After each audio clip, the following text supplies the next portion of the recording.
The wind howls across a frozen plain. Snow swirls in the air, stinging and silent. In the distance, a shadow moves, heavy, deliberate, ancient. Massive tusks curve like ivory sabers. Shaggy fur dances in the Arctic wind. Each footstep sends tremors through the ice. This is not a creature from myth or fantasy. This is the woolly mammoth.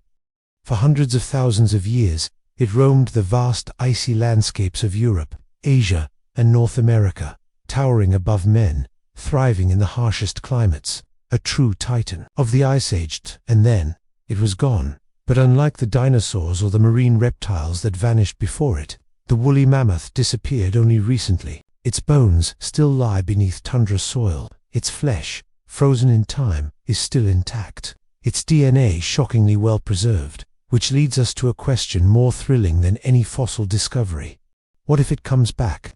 Because today, in the age of artificial intelligence, gene editing, and synthetic biology, that question isn't science fiction anymore. Scientists aren't just studying the woolly mammoth, they're trying to resurrect it. But before we explore the cutting edge of de-extinction, we must understand the animal behind the headlines. What was the woolly mammoth really like? How did it survive the Ice Age? What finally drove it to extinction? And could it truly walk the earth again? This story isn't just about an extinct animal, it's about a symbol of survival. A beast that thrived in cold, hunted by humans, painted in caves, mourned in extinction, and now, perhaps, poised for return.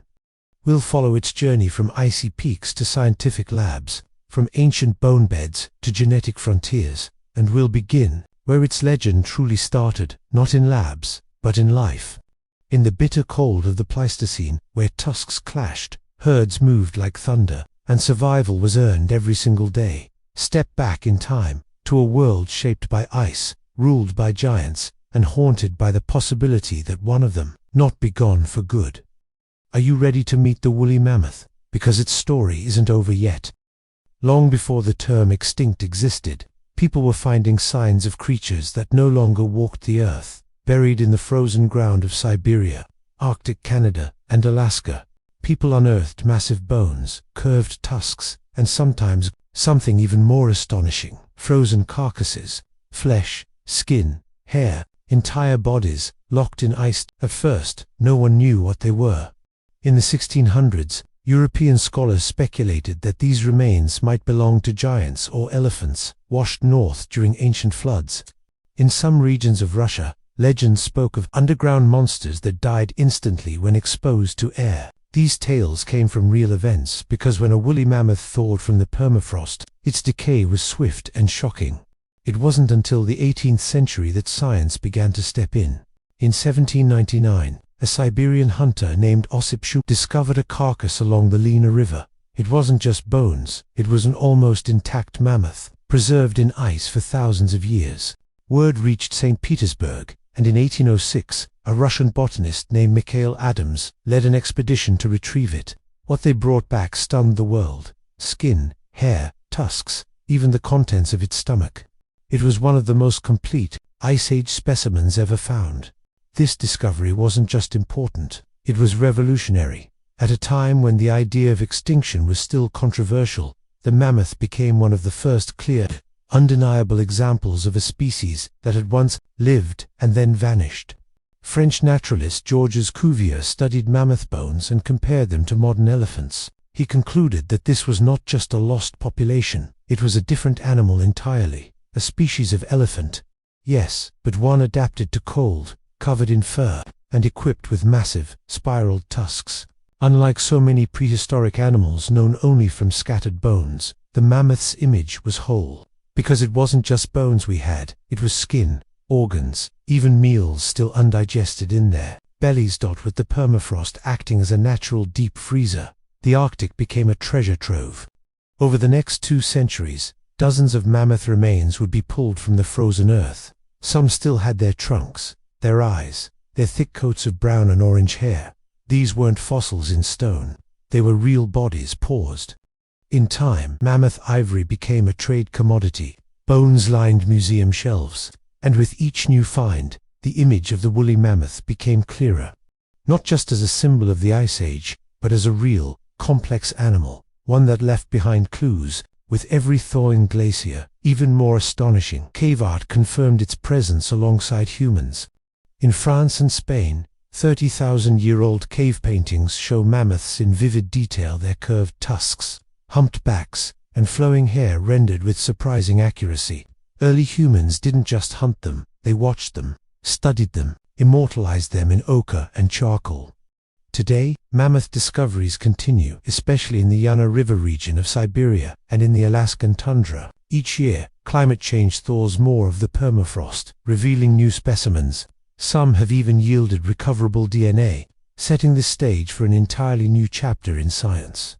The woolly mammoth didn't just leave behind bones, it left behind a question that begins not in the past, but in the present.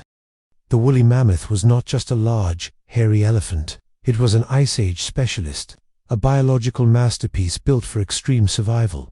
Standing up to 13 feet tall at the shoulder and weighing as much as 6 tons, it rivaled the modern African elephant in size. But where elephants thrive in heat, the mammoth was armored for cold. Its most striking feature was its fur, thick, layered, and multi-textured. Underneath the long, coarse-scarred hairs lay a dense undercoat, like wool, which trapped heat close to the skin. Below that, a thick layer of fat, sometimes over 4 inches deep, insulated the animal from the icy winds of the tundra. Even its ears and tail were compact, much shorter than those of modern elephants. This wasn't a cosmetic difference. In cold environments, shorter extremities mean less heat loss. The woolly mammoth's entire body plan was designed to conserve warmth and energy. Then came the tusks, curving up and outward in dramatic spirals. They could grow over 15 feet long. Not just weapons or display features, they were tools. Mammoths used their tusks to sweep aside snow, dig for buried vegetation, fight rivals, and defend against predators. Where patterns on fossilized tusks suggest regular, repetitive movement, scraping, lifting, clearing, they weren't just impressive, they were essential. The skull that anchored those tusks was domed and heavy. Inside it was a surprisingly large brain, one that, like modern elephants, likely supported a complex memory, social intelligence, and even grief. Their trunks were long, flexible, and incredibly strong, with 2 finger-like tips used to grasp food, strip bark, and interact with the environment. Some preserved mammoth carcasses even showed distinct wrinkles and muscle folds along the trunk, similar to those of living elephants.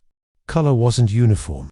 While often imagined as dark brown, mammoth hair varied. Frozen specimens reveal shades, ranging from reddish blonde to deep chestnut. Some individuals may have even appeared golden in the sunlight, a strange contrast against the snowy backdrop. And then there were the feet, wide and padded. Their hooves spread weight evenly across soft or icy ground. Each step compressed the snow beneath it without slipping. This gave the mammoth surprising stability for its size, crucial in a landscape full of slick ice, frozen rivers, and uneven terrain. Inside those feet, and throughout the body, scientists have found traces of a powerful adaptation, cold-resistant hemoglobin. This allowed their blood to carry oxygen even in sub-zero temperatures. It's the same kind of genetic trick seen in reindeer and musk oxen today, but in mammoths, it evolved on a massive scale. Mammoths weren't fast. They walked at a slow, deliberate pace, averaging about 5 kilometers per hour, but they didn't need speed. Their strength, memory, and endurance made them near impossible to ambush. Fossil footprints revealed long linear trails, family herds, moving across open plains, steady and purposeful, and they left marks far beyond the soil. In the frozen carcasses of Siberia, scientists have even found undigested plants in their stomachs, confirming their herbivorous diet and the types of grasses, shrubs, and flowers they preferred. This level of detail is almost unheard of in extinct species. The woolly mammoth wasn't just real, it was knowable, tangible, detailed. Every inch of its body, from the smallest toe bone to the longest tusk, told the story of life in a frozen age. Morning breaks over the tundra, cold, quiet, endless. The horizon stretches pale and white, dotted with patches of dry grass poking through the frost dot in the distance. A small herd appears. Their movements are slow but purposeful. The largest leads, a female, likely the matriarch. Behind her, juveniles stay close, flanked by younger adults. It's a family unit, and it moves like one, Woolly mammoths lived in social groups, much like modern elephants. The core herd was matriarchal, led by an older, experienced female who remembered routes, dangers, and food sources. Her memory was survival. Under her guidance, the herd would migrate across hundreds of kilometers each season, always chasing the next patch of thawing grass. Life in the Ice Age wasn't easy. The climate was brutal. Temperatures could plunge below -40 degrees. Winds cut across open plains. Food was buried beneath snow and frozen soil. But mammoths were built for this. They used their tusks and trunks to dig through snow, uncovering grasses, mosses, herbs, and sedges. They ate constantly, needing to consume hundreds of pounds of vegetation daily to maintain their massive bodies. Fossilized dung, preserved for millennia in frozen caves, reveals the diversity of their diet, a mix of Ice Age plants still found in the Arctic today. Mammoths didn't live in dense forests. They preferred open spaces. The mammoth steppe, a vast, treeless biome that stretched across Eurasia and North America. It was cold, yes, but rich in life. This steppe was home not only to mammoths, but to woolly rhinos, giant deer, cave lions, and even early humans. The mammoths' movements shaped that environment. Their constant grazing, trampling, and digging helped maintain grasslands by suppressing the spread of shrubs and trees. In this way, they weren't just part of the ecosystem, they were architects of it. Social behavior extended beyond feeding. Fossilized tracks show that mammoths often moved in coordinated lines, with young in the center of the group. Males would leave the herd once they matured, living solitary lives or forming temporary bachelor groups, a pattern seen in elephants today. Mating likely occurred seasonally. Dominant males would challenge each other for access to females, and their enormous tusks weren't just for show. Battle scars on mammoth bones suggest clashes over mates, with tusks used to shove, jab, and display dominance. Calves were born after a long gestation, probably close to 2 years. They were raised and protected within the herd. Fossil sites show mothers standing guard over fallen young, suggesting grief or defense behavior. These moments hint at emotional intelligence, something well documented in modern elephants. But mammoths didn't roam without risk. Cave lions hunted in packs. Dire wolves and saber-toothed cats posed threats to the young or weak. Even hyenas and giant short-faced bears were opportunists. But the greatest danger came not from other predators. It came from us. Early humans shared territory with mammoths. They hunted them for food, used their bones to build shelters, and carved their tusks into tools and art. In caves across Europe and Russia, mammoths are painted on stone walls, not as distant beasts, but as animals closely observed. Despite the danger, mammoths were not aggressive by nature. They were intelligent, cautious, and likely communicated with deep rumbles and subtle movements, just like their modern cousins. As seasons shifted, herds migrated southward. They crossed ice bridges, forded rivers, endured blizzards. They walked the same paths for generations, paths that are now buried under tundra and time. Their day ended as it began in quiet. Calves nestled close to mothers. Adults stood watch. Snow drifted over their backs. The cold didn't scare them. It was home. The woolly mammoth was not a monster. It was a survivor, a wanderer, a memory carried forward in genes, in stories, in stone. For hundreds of thousands of years, the woolly mammoth was a dominant force across the northern hemisphere. It survived brutal winters, shifting ice sheets, and waves of predators. But around 10,000 years ago, something changed.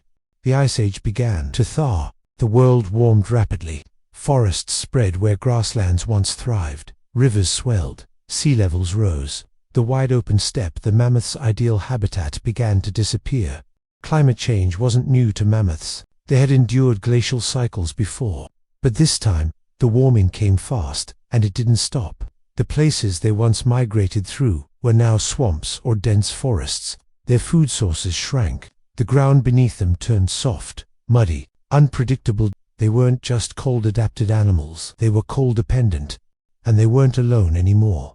Homo sapiens, modern humans, were now widespread. With advanced tools, organized hunts, and growing populations, we weren't just surviving alongside mammoths. We were targeting them. Archaeological sites across Europe, Siberia, and North America reveal mammoth bones with clear butchery marks. In some locations, bones are arranged in patterns, used as the framework for tents or dwellings. Our ancestors didn't waste these giants. They used every part. And mammoths, large as they were, couldn't reproduce fast enough to keep up. A slow gestation period, few calves per mother, and now increasing pressure from changing climates and human hunters. The population began to fall by 10,000 years ago. Mammoths had vanished from most of their former range. The great steppe herds were gone. Silence returned to the plains, but they didn't vanish everywhere. A small group held out on Wrangel Island, a remote Arctic land off the coast of Siberia. Cut off by rising seas, it became a refuge. There, a tiny population of mammoths, smaller, isolated, and clinging to survival, lasted thousands of years, longer than their mainland cousins. The last of them died just 4,000 years ago. To put that in perspective, when the pyramids of Egypt were already ancient, there were still mammoths walking the earth on Wrangel Island. But isolation came with a cost. Genetic studies of Wrangel mammoths show signs of inbreeding, mutations, and weakened traits. Their DNA was unraveling, their bodies smaller, their defenses thinner. Eventually, even this last refuge gave way. No great disaster, no meteor or explosion, just time, heat, hunger, and a long, slow fading into history. Their tusks remain buried in ice, their bones lie in frozen soil, their story almost complete. But extinct is not the same as erased. Because of all the prehistoric creatures we've lost, only one still has flesh, still has hair, still has DNA intact, in perfect condition, waiting inside cells frozen for millennia. The mammoth may be gone, but its pieces are still here. Picture a cold morning in Siberia. Mist rises from the tundra. A herd appears on the horizon. Not reindeer, not elk, but woolly mammoths. Real, moving, breathing. It sounds like science fiction, but for the first time in history, scientists aren't just studying extinction, they're trying to reverse it.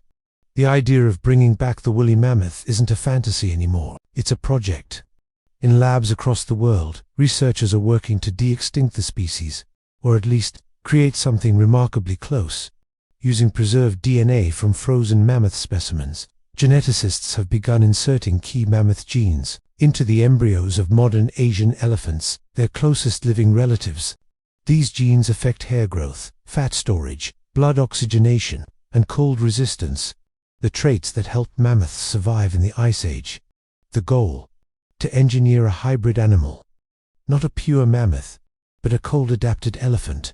One that looks, behaves, and functions like its ancient ancestor. But if they succeed, then what? Where would it live? Scientists propose reintroducing mammoths, or mammoth-like hybrids, into the Arctic tundra. Not as a zoo attraction, but as ecosystem engineers. The idea is radical. Rewilding the tundra with large grazers, like mammoths, could help slow climate change. Their movement would flatten snow, exposing the cold ground to the air and helping preserve the permafrost, a massive frozen carbon sink. Their grazing could restore ancient grasslands, shift plant diversity, and change the ecosystem in ways that favor long-term cooling. It's a bold experiment, a kind of Ice Age landscaping, but it also raises questions. Is it ethical to bring back a species that's been gone for thousands of years? Would these new mammoths be truly wild or lab-dependent, forever managed by humans? Would they integrate into ecosystems, or disrupt them? And what would our relationship with them be? Would we protect them, or exploit them, admire them, or fear them? If mammoths returned, they'd be more than just animals. They'd be symbols, proof that extinction might not be the end, that we can rewrite nature's history, that the boundary between past and present is thinner than we thought. But there's another side to the story. Reviving one mammoth won't bring back the lost herds, the ancient migrations, the roaring thunders of footfalls across the frozen plains. It won't undo what was lost, and it may never be the same.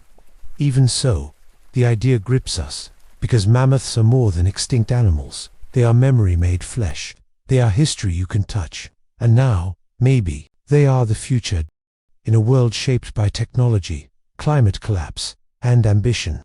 We stand on the edge of something once impossible.